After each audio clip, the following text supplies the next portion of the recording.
Hello, everybody, and welcome back to my channel. My name is Jessie, and today's video is all about VIPkid. So it's been a long time since I posted a video about VIPkid or just online ESL teaching. I'm still teaching over at VIPkid. Last year, I gave up GoGo Kid after being with them a little bit over a year. I've been with VIPkid now for 3 years, and it's been going great. So a lot has happened, and I'm going to try to get through this. If you follow me on Instagram, you might have seen my reel that my Mac is like 6 years old. So this is actually the second time I've tried to make this video, and it just is not working out because my Mac is super slow, and I would post more videos if it wasn't for the fact that it's super slow and glitchy and freezing and all that kind of stuff. So hopefully I can make it through this because there are some updates and some big changes I want to share with you guys. Yesterday was the Sabbath, so I try to stay away from social media and all that work stuff on the Sabbath. And so last night, late at night, I hop on to see what I missed, what's happening. And boy, did I miss a lot yesterday. So I posted a video a few days ago about our homeschool routine update plans for this coming up year. And I mentioned that I am a working mom and there's new updates in China as far as education goes, but I didn't think that VIPkid would be affected. And I really didn't. I didn't lose any sleep. I didn't feel anything towards that because in the past, VIPkid has overcome several obstacles that the Chinese government has started to implement as far as education goes. However, today is a little bit different story. And I'm going to read to you the response from VIPkid. I will try to post this in the video if my computer will allow me. I tried to do that before. It didn't work out, so I'll just read it to you, and hopefully I'll be able to post it right here. I want to go ahead and get this out why it's hot off the press, hot news off the press, and it will impact everybody in the ESL community, not just at VIPkid, but if you're with Magic Ears or GoGo Kid or Zebra English or any of the other many companies out there, Palo Fish. I mean, there's just tons of them now. And I'll share with you my personal thoughts on that. So it says, dear teachers, this was yesterday, August 7th at 10 a.m. Beijing time. We are writing to provide the teacher community with an important update regarding China's new education regulations. These regulations have taken time to fully understand. VIPkid has been working all hours to explore different business avenues that could minimize the impact of the regulations on the lives of teachers, students, parents, and our staff in China and the US. First and foremost, let us be clear that we are confident that VIPkid's business will remain operational. The business, however, will look different than it has to date. We want to take this opportunity to share our plan moving forward as we navigate this new era of online education. Short-term impact. So on August 6th, 2021, VIPkid was informed of the required changes to our business. Specifically, students in China who have already purchased class packages will be able to finish their courses with foreign VIPkid teachers on the platform. This is good because many parents have purchased classes several months in advance. VIPkid teachers can still count on work for several months with students in China who have already purchased packages. So if you've gotten all those booking requests, I believe that those people the parents have already purchased those packages.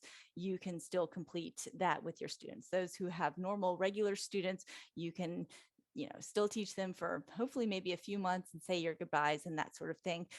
That is, of course, really sad. I don't form connections too much with too many students, but I do have a couple students that I've literally been teaching for 3 years over in China. And what's I think the saddest thing to me about that is that they still have a long way to go with English, is that they strive really hard, and I've just been with them for so long, and I was greatly looking forward to get to the point where I took them from zero English to the point that we can have a conversation. Like, I was really looking forward to that, and that's a bummer that that's not going to be able to happen. So starting August 7th, 2021, which was yesterday, way to spring this on us, students in China will be unable to purchase new class packages with foreign VIPkid teachers outside of China. To clarify, this means that students in China will only be able to take the remaining classes they've already purchased. VIPkid will be unable to sell products offering lessons with foreign teachers outside of China to students in China. Students outside of China can continue purchasing and or renewing their classes with foreign teachers. In addition, international course offerings can continue as normal. VIPkid will be investing in the expansion of these offerings so that teachers can continue and grow their opportunities on the platform. Students in other countries will continue to be able to take classes with foreign teachers. they're incredibly disappointed to share the news. And as of today, they were hopeful that this would be minimal impact to teachers. And I was quite sure that it would be as well. I mean, you never know with these kinds of things, but in the long and the short of that is that so we will no longer be foreign teachers who are outside of China.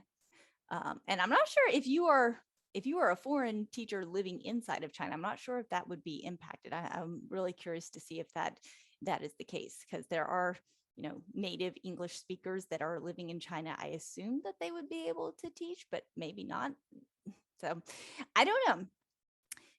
So you will not be able to teach Chinese students anywhere on any platform. So this is a huge upset in the ESL community, because China is the dominant market in this community. There's over 1 billion people there, and the education system is a rat race.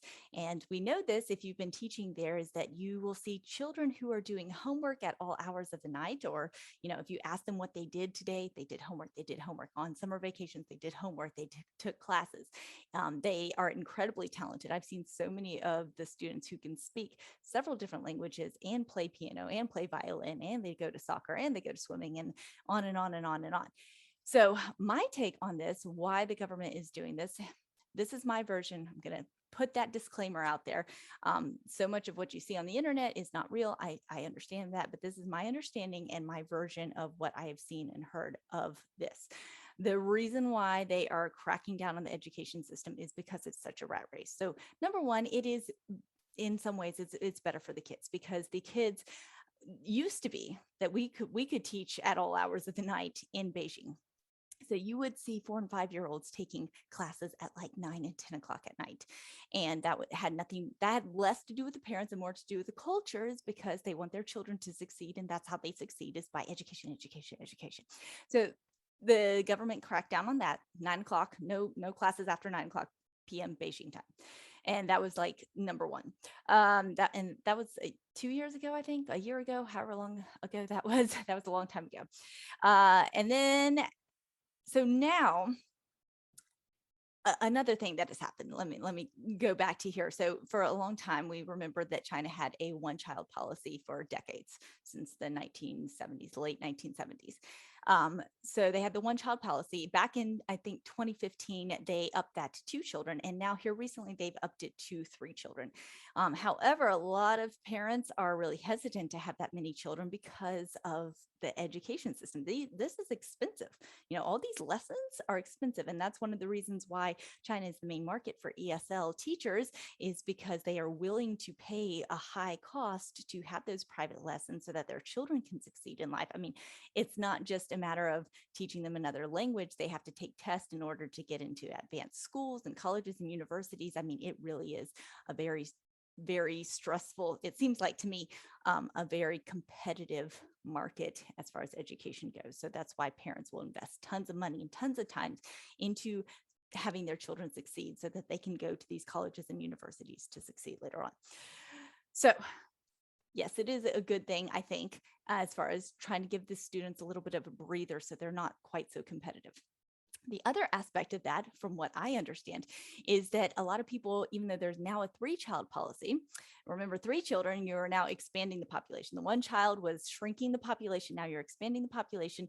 So from what I've seen is that you have a bunch of families that are like my age that are raising a child or 2 or possibly 3, and they now have aging parents. The parents have aged out the workforce. They are senior citizens or approaching senior citizens. No, I guess they are senior citizens. And they're approaching that age where families usually take care of their senior citizens. And now, so each husband and wife, each family has 4 aging parents to take care of, because again, each child was from the 1-child era, so they don't have any other siblings. They are responsible to take care of their parents later on in life. And then to implement a policy that now they're asking you to have more children, that's a lot of burden on the shoulders of the parents that are, let's say, my age.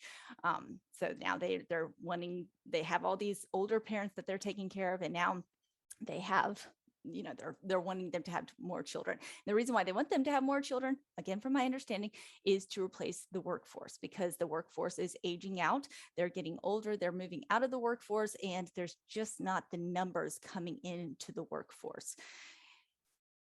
So, in an incentive to try to ease the financial burden of having a child, this is kind of one of the things that they're doing to try to encourage people to actually have more children. It's just an interesting take on that. If you ever saw the documentary, I just saw it the other day, and it's unbelievably heartbreaking. So, I would not necessarily recommend it, but the one child nation or one child China, there's a documentary all about the policy and the lasting residual effects from that. That's a sideline. I'm not going to get that. So anyway, that's my thoughts on why they're implementing this in the Chinese government. But what that means as far as ESL teachers is that VIPkid is pivoting. They are looking to do more things globally. They are looking to expand into other countries. So my thoughts with that, unless I get fired for this video, my thoughts on that is that I'm going to stick with VIPkid and see what happens. I'm always curious to see what happens. I mean, it's no sweat off my brow. I myself have kind of been looking into other avenues for remote work. I really like the availability to work remotely, especially with homeschooling my children and having that kind of flexibility and that sort of thing. And in the past year alone, we've seen the education system change so much. It's a whirlwind, and it's very difficult as a freelance teacher to try to plan, see what's going to happen. I'm at Outschool. I'll leave that information below. Outschool is still hiring. And if you are in this line of work and you'd like to pivot on over to Outschool, they'd love to have you. But again, even at Outschool, we're kind of waiting to see what's going to happen this fall. I mean, we're right in the middle of some kids have already started back at school.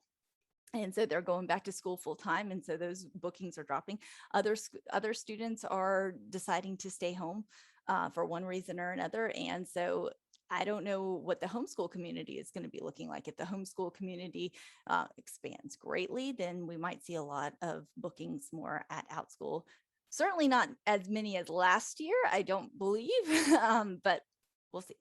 So this is a transitional time for all education. I mean, across the board, across the world, really and truly. So with that being said, I will also leave some links to some online certifications. I worked this past year to get my yoga certification. So I'm kind of pivoting towards that. Everybody needs more yoga. We all need more yoga. Everybody needs to meditate and to try to get as healthy as they can to help with their stress levels. And yoga is a great way of doing that. In fact, I'm going to go do some yoga right now, mostly to try to calm myself down from my 6-year-old Mac crashing. And in addition to that, I'll also leave some Google certifications in the link below. I started working on one of these certifications as well, and I'm kind of hoping to pivot into that aspect in that arena. We'll see how that goes. I will keep you updated on that.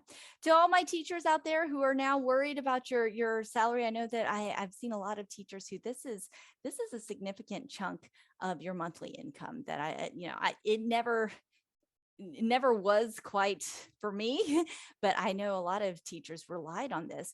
And I've kind of started to shift my thinking for a while now, because when I first joined on VIPkid, there was a good chance that there was a decent chance that you could make 6 figures working at VIPkid, which simply referrals. And it slowly has gotten less and less. And those teachers that started out promoting and referring so much on YouTube, a lot of them, I think pretty much all of them have left or been fired, or one or the other. Just one of those things. Times they are changing. So last night when I was doing my prayers, I was actually very thankful for this, because it is so much easier for me to walk on a path when the door has been closed, if that even makes sense, to figure out where to go once a door has been shut. If I have too many options, I just confuse myself oftentimes. So I'm very thankful for this. I really thought that I could be at VIPkid doing this forever. I mean, like, it's been over 3.5 years, and I would never stay with any other company when I haven't gotten the promotions and the raises and that sort of thing.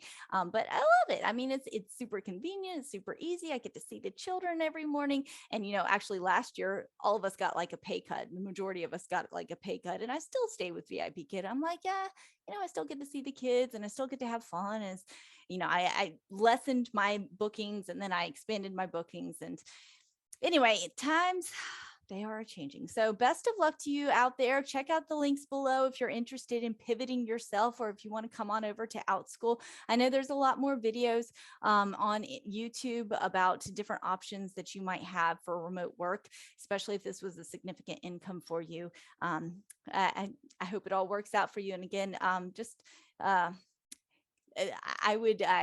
I'm very thankful to God that the door is closing, because I always feel that when one door closes, another one opens. And oftentimes I've seen this and read this time and time again, that oftentimes whenever that door closes, the other one that opens is a lot better. And you wouldn't have walked through that if you were over here. So best of luck, everybody. I hope you all are well. Have a great rest of your weekend, and I'll see you next time. Bye.